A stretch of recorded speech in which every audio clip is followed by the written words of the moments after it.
हम और आपने एक बात जो सुनी थी कि ब्राह्मण देवताओं से भी ऊंचे होते हैं। अब वो कौन से ब्राह्मण हैं जो देवताओं से ऊंचे होते हैं? क्या हमने जो भक्ति में ब्राह्मण मनुष्यों को देखा जो घर में पूजन पाठ करते हैं या जो शास्त्र के ज्ञाता होते हैं, उन ब्राह्मणों की बात कही गई है कि वो ब्राह्मण देवताओं से ऊंचे होते हैं? नहीं।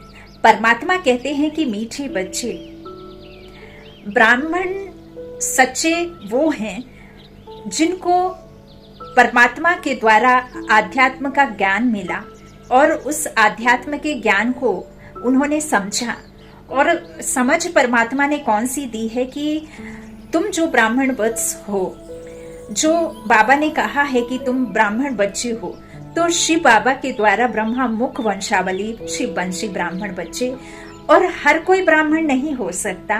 ब्राह्मण वो है जिन बच्चों के बच्चे अर्थात आत्मा, जिन आत्मा में 5 विकार टच भी ना कर पाए, काम क्रोध मोह लोभ अहंकार की जिस पर छाया भी ना पड़े, वो असल में देवता से भी ऊंचे ब्राह्मण कहे गए हैं।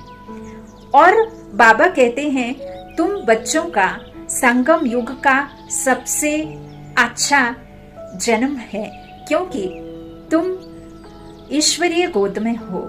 तुम्हारी पालना स्वयं भगवान कर रहे हैं। तुम उस परमात्मा के छत्र छाया में हो जो सर्वशक्तिमान है, भगवान है, निराकार राम है। और उस राम की नजर, उस राम की तुम पर बृहस्पति की दशा, बृहस्पति भगवान ने तुम्हें चुना है। तुम कोटों में कोई में भी कोई विशेष आत्मा चुने गए हो।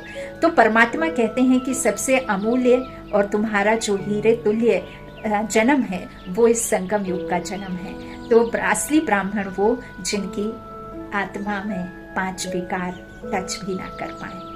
पहनना ओढ़ना तो बाबा ने कहा ठीक है, सात्विक भोजन करना तो ठीक है, लेकिन यदि आप अंतर मन में किसी प्रकार से पवित्रता नहीं रखते हो, किसी के प्रति अशुभ भावना रखते हो, किसी के प्रति घृणा की भावना रखते हो, तो आपको ब्राह्मण नहीं कहा जा सकता। आप देवताओं से तभी श्रेष्ठ माने जाएंगे जब आप इन 5 विकारों से आत्मा को जरा भी टच ना करवा पाए या आपकी आत्मा में इन 5 विकारों की छाया भी ना पड़े। अच्छा,